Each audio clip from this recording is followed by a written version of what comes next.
Le communiqué est tombé dans l'après-midi, pour ce qui me concerne, hein, je ne l'ai vu que dans l'après-midi du dimanche dernier, c'est-à-dire hier. Et ce communiqué diffusé par la Fédération béninoise de football a surpris, en tout cas, le petit monde du milieu. Je vous livre le communiqué et je vous dis la réaction qui a été la mienne. Le communiqué dit ceci. Le comité exécutif de la Fédération béninoise de football, sur convocation du président Mathurin de Chacus, s'est réuni en urgence ce jour. Non, il ne s'agit pas de ça. Il ne s'agit pas de ce communiqué, il s'agit du communiqué qui a été diffusé plus tôt. Bon, juste qui est certain. Ce communiqué-ci, c'est le communiqué final diffusé par la Fédération à l'issue. Alors, Laurent Roland-Antonin me dit que c'est bien ce communiqué, donc je vous livre le contenu. C'est réuni en urgence ce jour, dimanche 2 septembre 2018 à Cotonou, pour connaître la disqualification du Bénin de la CAN des moins de 17 ans, vu que 10 joueurs de 18 ont été recalés au test d'IRM organisé par la CAF à Niamey. Au thème de la réunion qui a duré plus de 3 heures dans loge sous la présidence effective du président de la Fédération béninoise de football, le comité exécutif déplore la situation qui met à mal la réputation du Bénin. Je l'affirme et j'en suis sûr, ce n'est pas le communiqué dont je parle. Le communiqué dont je parle convoquait tout simplement les acteurs du football à la réunion qui devait avoir lieu au niveau de l'hôtel que je ne désignerai pas, où devait se tenir donc la réunion, cette réunion-ci du comité exécutif de la Fédération béninoise de football. Dans l'après-midi de ce dimanche, donc, mesdames, messieurs, auditeurs de Diaspora FM et téléspectateurs d'Eden Télévision, un communiqué alarmiste, pour ma part, tombe et annonce que le Bénin a été disqualifié de la compétition de l'UFOA, de la CAN des moins de 17 ans de l'UFOA, que le président de la fédération convoque les acteurs du secteur donc à une réunion qui devait se tenir de toute urgence. Il était même dit que des sanctions pourraient tomber. Et voilà, quand j'ai fini de lire le communiqué, Laurent Roland-Antonin, à nouveau, bonjour. Vous êtes en face avec moi aujourd'hui de Messan Dohou. Bonjour à vous, Messan Dohou. Bonjour, James Willem Bagidi. Vous êtes journaliste sportif du quotidien Les 4 Vérités. Bien sûr. Merci d'accepter donc de venir échanger avec nous sur ce plateau. Laurent Roland-Antonin, on ne vous présente plus. Vous êtes journaliste à Eden Télévision Diaspora FM, le groupe de presse ITV. Donc vous avez également un contact très poussé dans le milieu sportif. Et je vous le dis, quand j'ai vu ce communiqué hier qui convoquait les acteurs, je me suis mis à rire. J'étais surpris. Je me suis dit, mais comment le Bénin est disqualifié pour une compétition, c'est vrai que ça fait mal. Et je me suis mis tout simplement à rire du communiqué qui convoquait les acteurs. Et pas encore de celui qui sanctionne, qui annonce les sanctions. Laurent Roland-Antonin, est-ce que vous pensez que j'aurais dû ou ne pas dû rire? Non, vous avez bien raison de rire parce qu'en fait, hier soir, quand on était de l'autre côté de Cotonou pour suivre la réunion des membres du comité, la grande partie des journalistes sportifs étaient unanimes sur un fait. Ça ne devait tromper personne et ça ne devait surprendre personne parce que ceux qui sont membres de l'actuel bureau de la Fédération béninoise de football, la grande partie étaient membres de l'ancien bureau. Et donc, en réalité, ils savent, ils sont au parfum des informations. C'est vrai, ils diront que on sait comment les bureaux fonctionnent dans notre pays, c'est que la tête fonctionne sans tenir compte des autres. Mais en réalité, eux tous sont informés de la situation, ils les connaissaient. Et donc, c'est vrai, comme vous l'avez dit, le communiqué qui annonçait une réunion d'urgence, ça devait surprendre parce qu'on se dit, mais écoutez, ils parlent de qui là? Ceux-là à bord veulent parler de quoi? Comme s'ils ne maîtrisent rien. L'autre chose que j'allais préciser, c'est que, vous savez, au-delà de toute considération, et quand on regarde les aspects, la situation, je vous dis... On ne va pas encore dans le fond du débat, oui, Laurent Roland-Antonin. De toute façon. Donc en fait, ça surprend parce qu'en réalité, qu'on ne le veuille pas, les acteurs actuels du football béninois, on les connaît. On connaît ceux qui sont là depuis 15 ans, 20 ans, 30 ans. Et donc, c'est les mêmes personnes qu'on voit. Et donc, en réalité, ça ne devait pas surprendre. Comme ça a donné l'air de surprendre, en fait. Oui. Messan Dohou, vous aussi, vous avez entendu ce communiqué. Vous étiez présent à l'issue de la réunion pour écouter ce que le président de la Fédération béninoise de football et ses collaborateurs allait dire donc, à l'issue de cette réunion. Mais quand ce communiqué a été diffusé et que vous avez pris la décision de vous rendre dans ce grand hôtel de Cotonou pour suivre en tout cas les propos tenus par les acteurs, est-ce que vous avez d'abord été surpris par ce qui était passé? Bien, merci. Comme vous, en tout cas, nous, acteurs du domaine, c'était pas une surprise parce que nous, on tenait la tête, puisque sachant déjà qu'il y a mal donne, nous avons critiqué au départ. Après Lomé, moi, j'avoue que si normalement on devait être sérieux envers nous-mêmes, après les tests IM de Lomé, on devait avoir au moins 6 joueurs calés. Parce que le test, il n'y a eu que 6 joueurs qui ont eu le point 2. Le point 2, ça permet au moins pour dire que le gamin est encore dans les normes. Mais dès le point 3, au stade 3, vous avez des problèmes. Donc c'est un peu critique. Pour être mieux à l'abri, il fallait retirer tout simplement même les tests, contre-tests organisés par le ministère ici à Cotonou. Également, il y a eu un joueur qui a été épinglé, mais qui malheureusement, ou je ne sais pas quelle alchimie, se retrouve également aujourd'hui dans le lot des 10 joueurs épinglés de l'autre côté du Niger. Mais il faut dire au-delà de tout que ce n'était pas une surprise pour nous, mais c'est ahurissant, et puis des fois ça devient, on sourit, c'est des souris jaunes, des rires jaunes, on aborde parce qu'on se dit, bon, ça arrive encore au Bénin en moins de 5 ans, il y a de cela. Et moi, ce qui m'attriste plus, c'est le fait que le sélectionneur qui a eu ce même problème, il y a de cela 5 ans, disons 4 ans, c'est lui qui est encore au poste. Il n'est pas le seul. Quand ce genre de choses arrive. Nous allons maintenant suivre Martin Deschacus, président de la fédération, Mathurin Deschacus, président de la fédération béninoise de football, tout nouveau président de la fédération béninoise de football d'ailleurs. Quelques instants avant donc, le démarrage de la réunion du comité exécutif, voici ce qu'il disait. Et les sanctions seront très lourdes. Je ne pourrai pas accepter que mon pays soit humilié de la sorte. Nous avons été au courant qu'il y a eu de petits problèmes et nous avons essayé de corriger en croyant que tous les problèmes sont réglés. Or, il y a toujours des gens de mauvaises intentions qui ont voulu saboter et ternir l'image de notre pays. Ils vont payer. Ils vont payer. Je peux vous rassurer que c'est au niveau du comité exécutif que les choses se sont passées. Le ministère a accompagné encore la fédération en leur donnant encore 5 millions pour aller reprendre les tests. Le ministère a donné de l'argent après avoir fait les tests à Lomé. On a reçu des informations qu'il y a eu de magouilles et on s'est rapproché du ministère qui nous a donné 5 millions pour aller reprendre. Et ils ont fait ça aux cliniques de Grâce ici au Bénin. Je vous rassure qu'il y aura la transparence.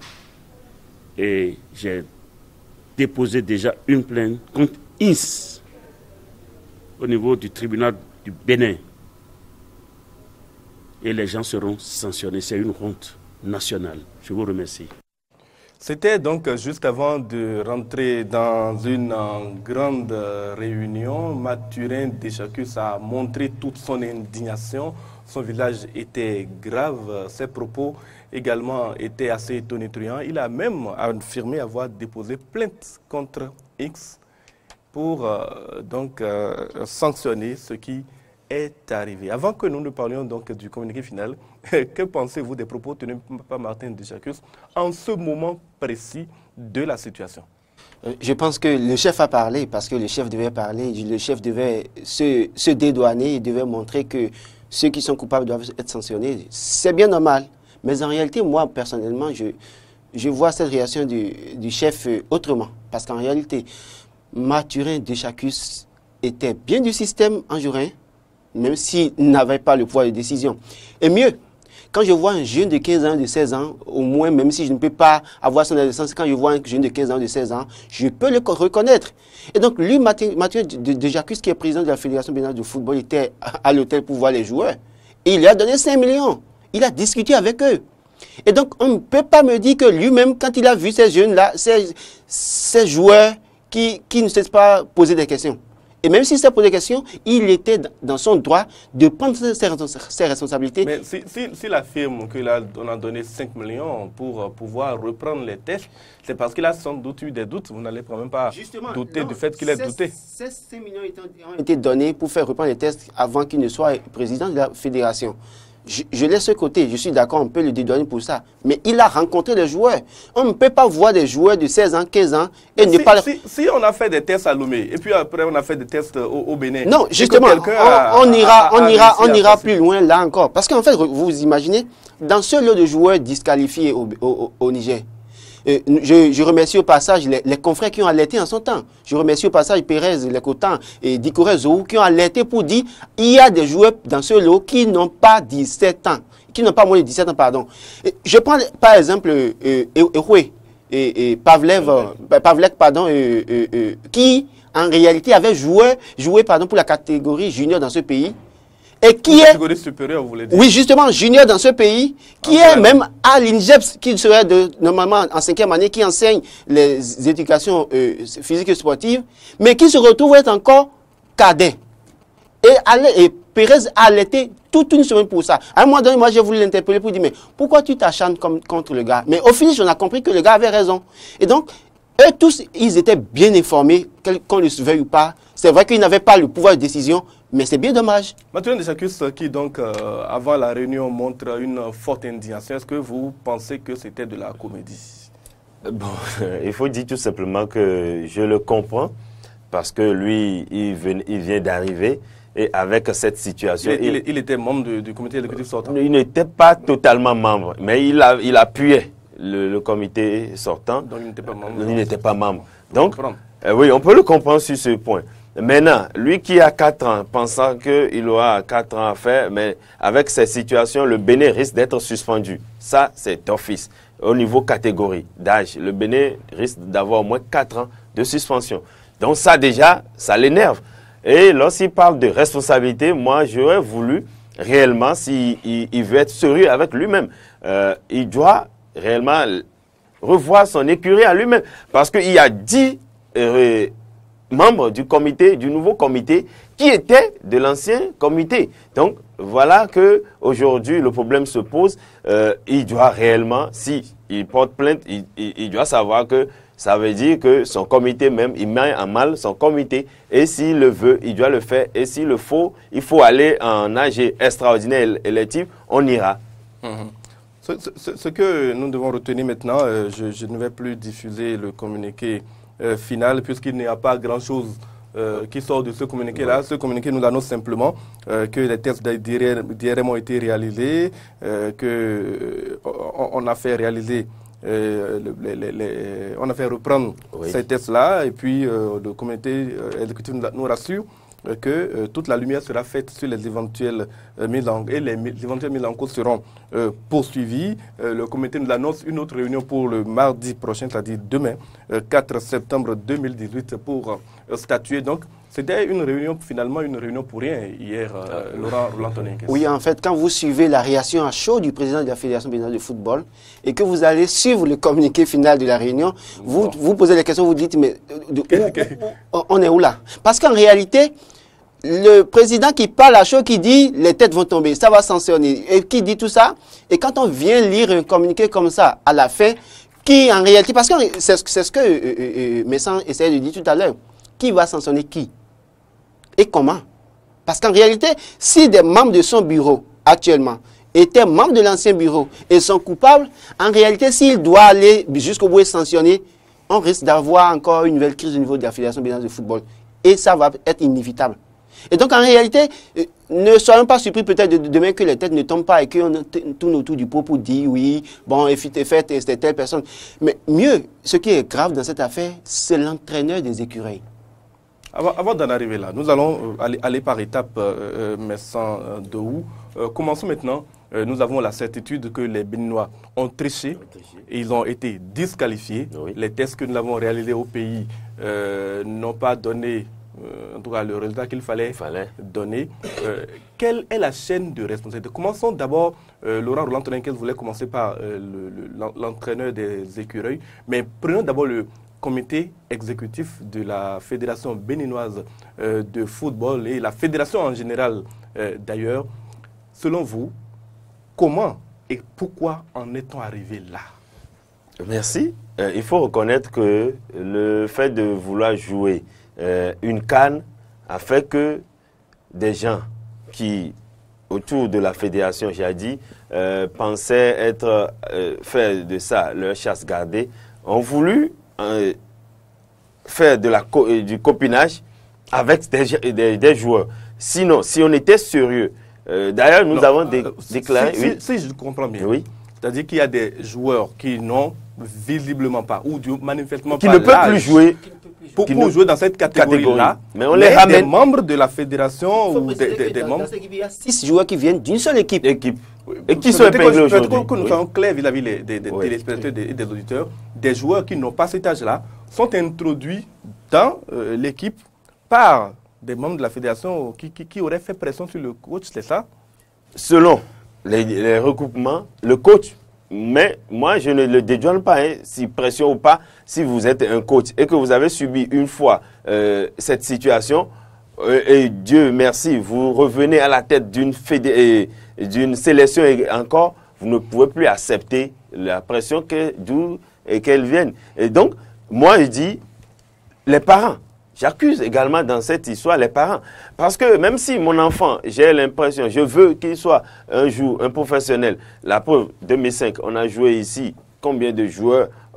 La dernière Coupe du Monde, on a vu Michael Obi qui était dans nos murs ici en 2005, qui a joué la CAN Junior. Mais en 2018, à la Coupe du Monde pour le Nigeria, Michael Obi est toujours là. Messi, qui était à la Coupe du Monde Junior avec nous aux Pays-Bas, est toujours là.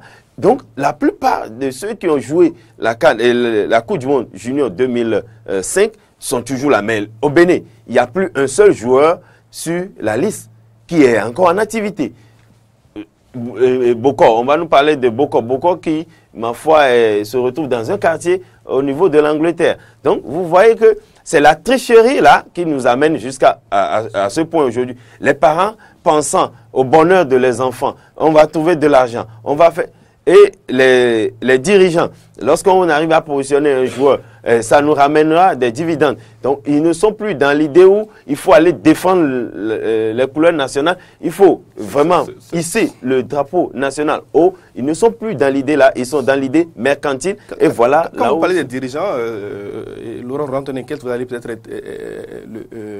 être un peu plus clair. Ce que Vincent Dou est en train de dire là est assez grave. Est-ce que des joueurs sont positionnés ou imposés dans les équipes parce que certains dirigeants peuvent récupérer chez ces joueurs-là de l'argent par derrière? Mais des joueurs l'ont dit, non? Les joueurs l'ont dit ici pour dire que quand on leur dit de jouer, mais qu'en retour, on leur demande de payer une commission. Et ça a été clair, et la presse a relayé ça, mais personne n'a pris ça au sérieux. Mieux, je disais tout à l'heure, dans cette équipe, parmi les 10 qui ont été disqualifiés au Niger, il y a 6 qui sont d'un club. D'un seul club. D'un seul club. 6 qui sont d'un seul club. Comment se fait-il que les 6, alors qu'on a des centres de formation? Et donc, en réalité, c'est parce que ça... Il peut être sorti de centre de formation et être dans ce club. Non, mais ce qu'on dit là, c'est un club a des bonnes performances. Il y a de nombreux joueurs. Ça profite un système. Ça profite un système parce qu'en fait, les autres refusent de coopérer pour donner des commissions. Peut-être en puisant le grand nombre d'un club, ça profite un certain groupe, ça profite un clan. Appelons les choses par leur nom. Et donc, en réalité, aujourd'hui, c'est pourquoi je dis pour situer les responsabilités, il parlait des parents, mais ce n'est pas que les parents. Il y a bien l'entraîneur qui doit être le premier à être sanctionné. Parce que lui, en réalité, il est enseignant. Il est enseignant et donc un enseignant qui triche comme ça ne peut que former des étudiants tricheurs. Parce qu'en réalité... Est-ce que l'entraîneur a les mains libres pour choisir ses joueurs? Quand on dit que quand le serpent vous a mordu une fois, que vous voyez le ver du terre, vous fuyez, non. Mais lui, il a été victime de cette situation une fois. Et il a été sanctionné. il a évité de justesse une grande sanction. Mais en réalité, si on lui met la pression pour sauver son honneur, il aurait pu démissionner ou bien dire la vérité. Et donc aujourd'hui, qu'on le veuille pas, qu'on lui mette la pression ou pas, il doit payer. Et moi, je disais même mieux hier que, en réalité, tous ceux qui sont dans cette affaire-là, qui ont pris les sous-là, ils doivent rembourser. Même les 5 millions que de chacun se leur a donné, ils doivent retourner les sous.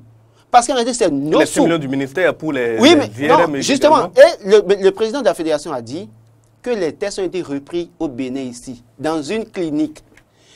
On a entendu dire, on n'a pas la confirmation que quand ils veulent faire les tests, ils envoient d'autres enfants plus jeunes, faire les tests avec les noms des joueurs et après ils substituent. En fait, je dis une chose, si les tests ont été repris dans ce pays, on a les factures. Une facture de 3 750 000 et après en gros, mais total 5 350 000, des trucs comme ça. Ça montre clairement qu'il y a des choses qui sont passées. Et donc en réalité, la clinique doit pouvoir monter au créneau pour nous dire la vérité. Pour nous dire, est-ce que vous avez vu ces joueurs réellement à qui vous avez fait les tests ou bien c'est d'autres personnes? Si c'est vraiment ces joueurs, ça veut dire qu'eux aussi ils sont dans la complicité. Et il faut sanctionner là aussi. Mais loin. Ça, les tests oui. ici, on retrouve au moins un joueur qui, la clinique a déclaré n'est pas éligible. Justement, et qui se retrouve, qui se retrouve maintenant au Niger. Par quelle alchimie ce joueur s'est retrouvé? Malgré qu'on l'a dit, à Lomé, on l'a rejeté. La clinique a déclaré un joueur. Parce que les 25 qu'on lui a amené à la clinique, il y a eu 22 qui ont été dans le stade 3. Et 3 que la clinique a déclaré éligibles. Donc, de les laisser à la maison. Mais par quelle alchimie, Tchao, lui, il se retrouve encore en Niamey pour que la CAF maintenant nous épingle. C'est ça le problème. Il y a Dossa Awaz qui était inéligible ici. Oui. Il y a Koubéadjo Dominique qui était inéligible ici. Et dans les 10, vous voyez encore le Koubéadjo Dominique qui se retrouve encore dans les 10. Alors que vous avez repris les tests ici qui confirment que le gars ne peut pas jouer. Mais vous l'avez amené. Alors ça cache quelque chose. Très bien. Alors, venons-en maintenant à la responsabilité du ministère des Sports dans tout cela. Le ministère a mis de l'argent pour l'organisation de la compétition, pas l'organisation de la compétition, mais pour la participation du Bénin à la compétition. Est-ce que le ministère n'a pas reçu les résultats de la clinique? Est-ce que le ministère n'a pas reçu la liste des joueurs sélectionnés? Est-ce qu'à un moment donné, le ministère n'aurait pas pu dire, mais voici ce que dit la clinique. La clinique dit que ce fameux Chechao dont vous parlez n'est pas éligible et pourtant, il se trouve sur la liste des 18 joueurs sélectionnés pour le Niger. Et donc, je ne suis pas d'accord pour qu'il y participe. Est-ce que le ministère n'a pas également une responsabilité dans ce côté-là Tout à fait. Le ministère ne peut pas... Aujourd'hui, c'est pourquoi moi, sans langue de bois, lorsque j'ai vu le poste du ministre du Tourisme, de la Culture et des Sports, Oswald Omeki, qui malheureusement était en voyage avant que l'affaire ne tombe, moi, j'ai tout simplement dit, mais le monsieur là, il parle de quoi? Il veut nous dire quoi? Il veut sanctionner qui? Si on tente que l'équipe nationale est de la propriété de l'État, c'est l'État qui gère. Les primes seront payées par qui? Par son ministère, c'est lui. Donc, tous les joueurs qui doivent passer, c'est lui qui a demandé le contre-expertise, qu'on puisse faire le test encore de l'IRM. Mais pourquoi gaspiller l'argent? Tu fais le test et on vous dit, tel joueur ne peut pas participer. Et vous les laissez. Et vous faites les passeports, vous donnez l'ordre de mission. C'est le ministère qui s'en charge. Mais il ne peut pas me dire aujourd'hui que c'est ses collaborateurs qui l'ont trompé.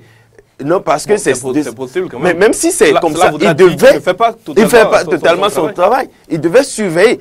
Et aussi, cette histoire nous donne raison peut-être à ceux qui pensent que le ministère des Sports est souvent le ministère du football parce qu'il y a problème de gros sous. Et lorsqu'on parle de gros sous, tout le monde sait que les yeux sont écarquillés. Est-ce que ce n'est pas aussi là la conséquence du cumul de responsabilités tourisme d'un côté et sport de l'autre que l'on a imposé au jeune ministre Omeki qui finalement n'a pas suffisamment eu le temps pour s'occuper de ce travail-là? Je ne pense pas parce qu'il n'est pas le premier à occuper ce poste puisque le ministère des Sports est souvent balancé entre la culture et le tourisme. Et des fois, c'est détaché, après on ramène. Donc, il n'est pas le seul. Mais seulement, ce qu'on peut dire aujourd'hui, en bon compatriote, c'est vrai que c'est difficile, mais moi, je les exhorte à démissionner tout simplement. Parce que, oui, parce que cette histoire, ça discrédite notre nation. Et si on veut vraiment révéler le Bénin, ce n'est pas de cette manière. En tout cas, nous allons peut-être y venir. Laurent Toninquez. Je pense que c'est vrai, la responsabilité du ministre est engagée. Et puis, il faut oser le dire, il faut dire la vérité. Il y a eu de la largesse de la part du ministre. Ne nous voilons pas la face. Parce que, comme il a dit, quand on finit de sélectionner, on lui transmet la liste. Il connaît les noms. Et quand il faut signer les ordres de mission, il en sait quelque chose. Non, ce n'est pas le ministre qui non, fait les pas nécessairement, mais il en sait quelque chose. Parce qu'en réalité, pour la décision finale, c'est lui. Parce que même son collaborateur qui doit signer... Est-ce que le ministre ne peut pas faire confiance à ses collaborateurs en se disant, mais j'ai ordonné une contre-expertise. De toute façon... Et cette contre-expertise a probablement été contrôlée par les collaborateurs. Et donc, de toute façon... Mais il a eu la réponse. Et il doit avoir les noms des joueurs épinglés. Est-ce qu'il est obligé de regarder lui-même? Est-ce que c'est un collaborateur, un directeur de cabinet ou même un directeur technique n'est pas chargé de cette petite question-là? James Bagidi, vous avez dit tout à l'heure, le ministre a demandé une contre-expertise, pardon. Il a donné de l'argent pour ça. Il a donné de l'argent pour ça. Ça veut dire que quand on finit d'avoir les résultats, on est censé aller lui montrer les résultats. Donc il a vu ça. Donc il a lu les noms. On est d'accord sur ça. Il n'est même pas au pays. Non, mais c'est avant qu'il ne parte. C'est avant qu'il ne parte. Cette affaire date du 23 août. On a lu ça, c'est le 23 août que ça a été fait. Maintenant, il a lu les résultats. Il a vu les noms, ceux qui sont inéligibles. Maintenant, on connaît ceux qui doivent partir. Ce qui est sûr, il a aussi lu les noms des joueurs qui devaient partir à Niamey. Donc, en réalité, il devait pouvoir dire, attention, celui-là était inéligible, pourquoi vous le mettez là?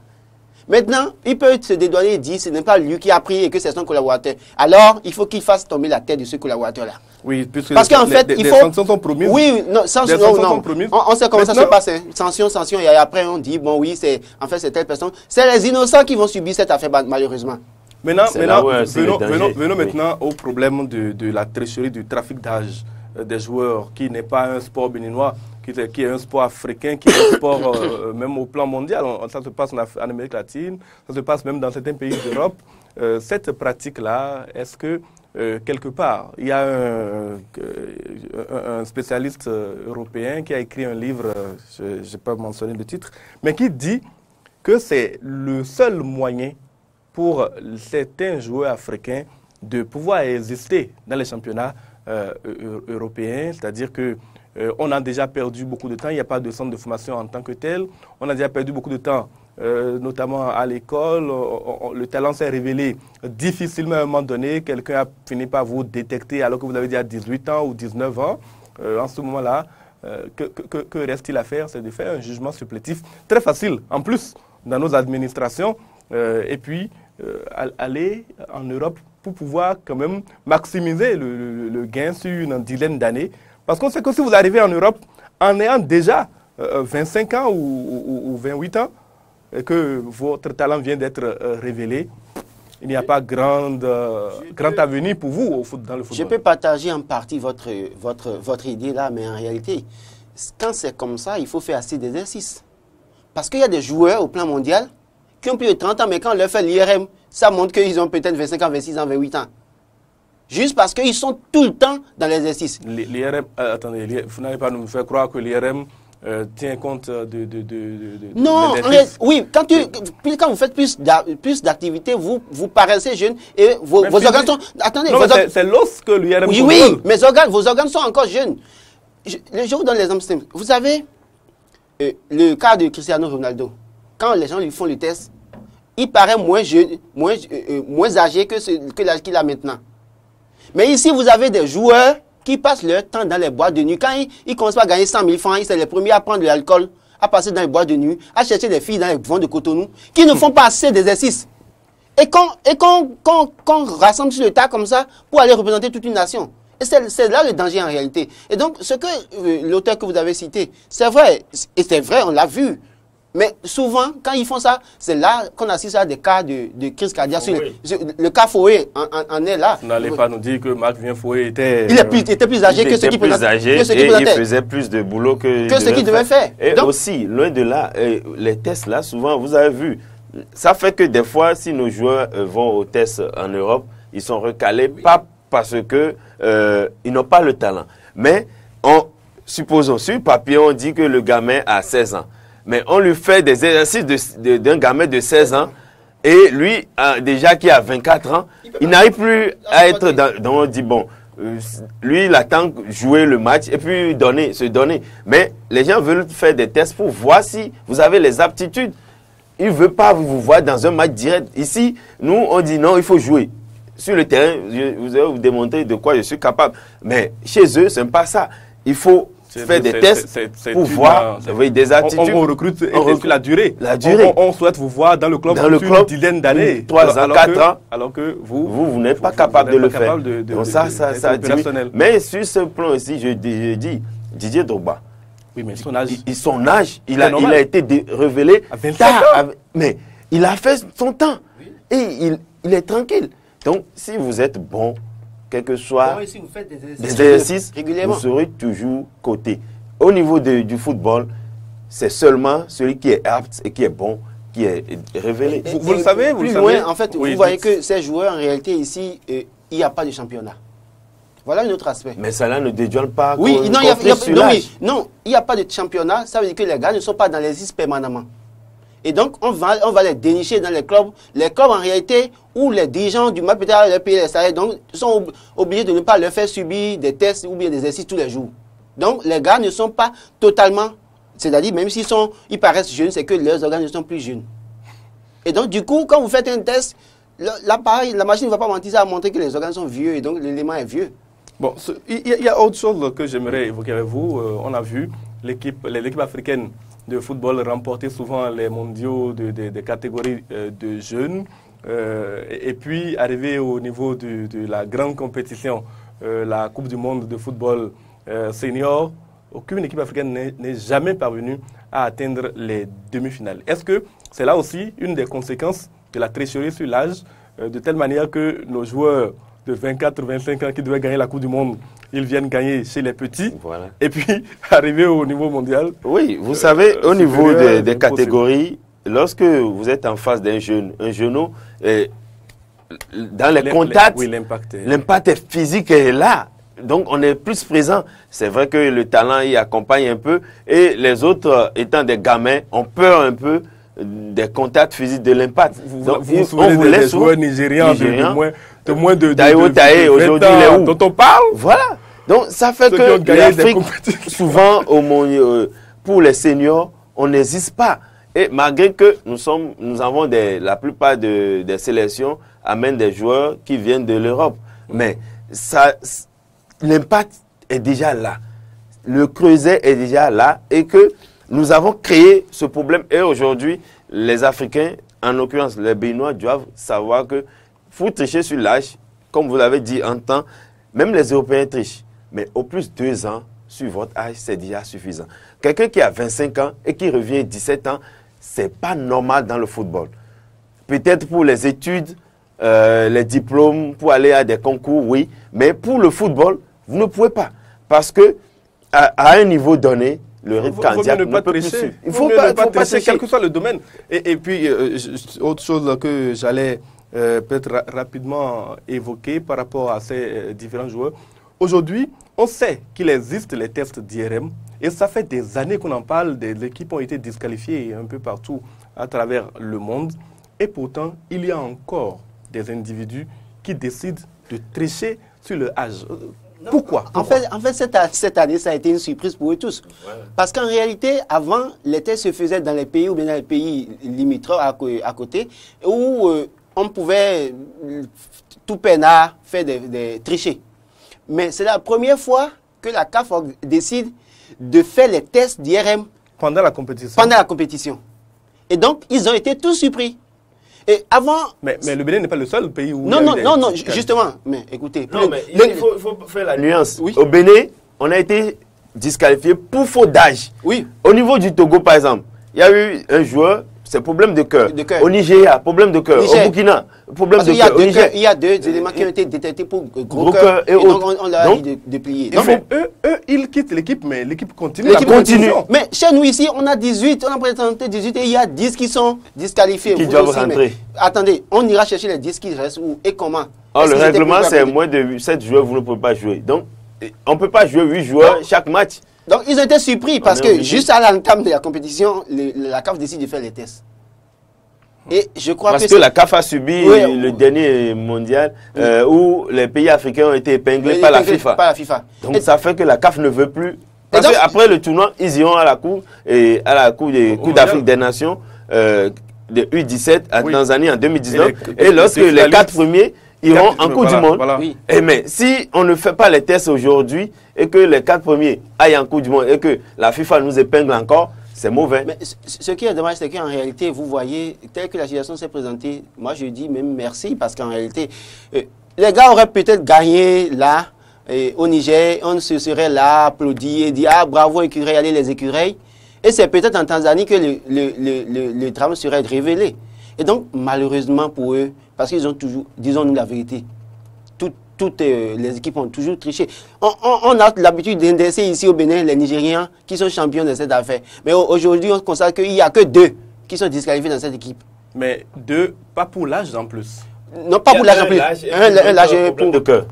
Donc, et donc, le Niger, ils peuvent jouer. Maintenant, autre chose, hein, est-ce que les tests que nous avons fait au Bénin, est-ce que le matériel technique était de qualité pour révéler, pour dire la vérité au Togo comme au Bénin? Est-ce que le matériel était qualifié pour vraiment révéler l'âge des joueurs ou bien tout ce qui est passé maintenant peut être mis sur le compte du matériel qui a été utilisé? Bon, peut-être, selon un expert que j'ai eu hier, il me disait que au Togo et au Bénin, ce qu'ils ont utilisé, c'est 0,3. Bon, pour leur qualité. Mais que à la CAF a utilisé à Niamey la fois d'un 1,5. Donc, ça veut dire, c'est comme si, entre nous deux, votre appareil et mon appareil, lorsqu'on fait la photo, ce n'est pas la même qualité peut-être. Mais on a tous des appareils. Ouais. Et on nous juge sur la qualité de la photo qui en sort. Donc, c'est peut-être sur ce point. Maintenant, est-ce que la CAF, comme la CAF a déjà homologué ses structures pour faire les IRM, je pense que la CAF, si la CAF aujourd'hui amène l'autre appareil pour vérifier, ça veut dire qu'il doit encore revoir son agrément, l'accord qu'il a donné à ces structures sur le continent.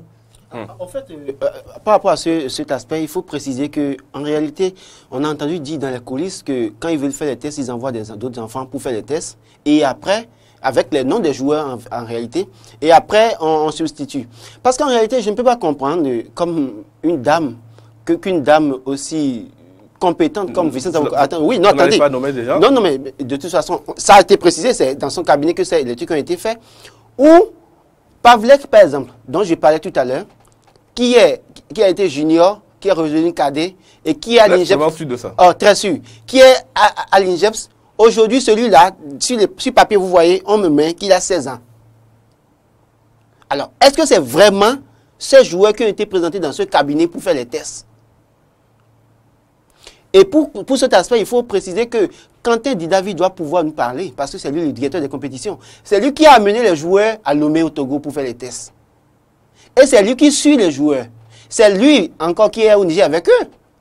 Et donc, en réalité, il faut qu'il monte au créneau pour nous dire quels sont les joueurs qui ont fait ce test et qu'est-ce qui s'est passé en temps. Si en temps, les appareils de ce cabinet n'étaient pas les... Oui, mais si on n'a pas choisi les mêmes niveaux de contrôle, les mêmes critères de contrôle, si c'est 1,5 d'un côté, 3 de l'autre, c'est normal que les résultats... C'est ce que les experts nous ont dit ici. Voilà. C'est ce que les experts nous ont dit ici. On attend peut-être la réaction d'autres personnes pour savoir... Et donc, dans ce cas-là, il faut que le Bénin fasse appel pour de sa disqualification. Oui, mais la compétition commence... Non, mais justement, quel appel? Parce qu'en réalité, vous savez, l'expert a parlé. Mais l'expert n'a qu'à venir faire une conférence de presse pour parler, pour qu'on sache que c'est lui qui a dit, devant caméra et micro. Et en son temps, on saura. Parce qu'en réalité, d'abord, pour aller faire les tests, il faut aller dans des centres homologués par la CAF. Alors, là où on a fait les tests au Bénin ici, est-ce que c'est un centre homologué par la CAF? C'est encore une autre question. Il faut qu'on le sache, effectivement. Mais justement, est-ce qu'on le sait? On ne le sait pas. Et donc, c'est pourquoi il dit que l'expert ait parlé, que d'autres personnes aient parlé ou pas. La vérité n'est pas encore sortie. La vérité sortira. On nous dit toujours que c'est seulement au Togo qu'on pourra faire les tests. Et subitement, moi, j'ai jamais eu c'est vrai que je ne fais pas 20 ans dans le métier, mais j'ai jamais eu entendre à dire qu'on peut faire les tests d'IM pour nos joueurs ici. Oui, parce que souvent, on les convoie à Lomé. Chaque fois, même pour les juniors, c'était le cas. Je ne sais pas par quelle chimie contre-expertise a été faite ici. Ou si on savait, on allait amener ça au Ghana peut-être. Là, on est encore mieux. La clinique, les grâces doit monter au créneau aussi pour sauver sa réputation, parce qu'on connaît cette clinique depuis des années et c'est pas des mots qui vont. Mais en fait, de toute façon, de la mauvaise publicité pas de la mauvaise. Tous ceux qui sont concernés dans ce dossier doivent vous dire leur part de responsabilité. Très bien, c'était donc Vincent Dou du journal Les 4 Vérités et en face de vous, Laurent Roland Toné Nkes, Eden Télévision Diaspora FM. Mesdames, Messieurs, c'est déjà fini pour ce débat faire croiser. Vous aurez compris que la tricherie sur l'âge des joueurs a conduit à la disqualification du Bénin du tournoi de l'UFOA des moins de 17 ans. Cette disqualification qui fait vraiment mal à tout le public sportif béninois et bien sûr à déchaîner la colère des journalistes sportifs comme vous avez pu le constater sur ce plateau.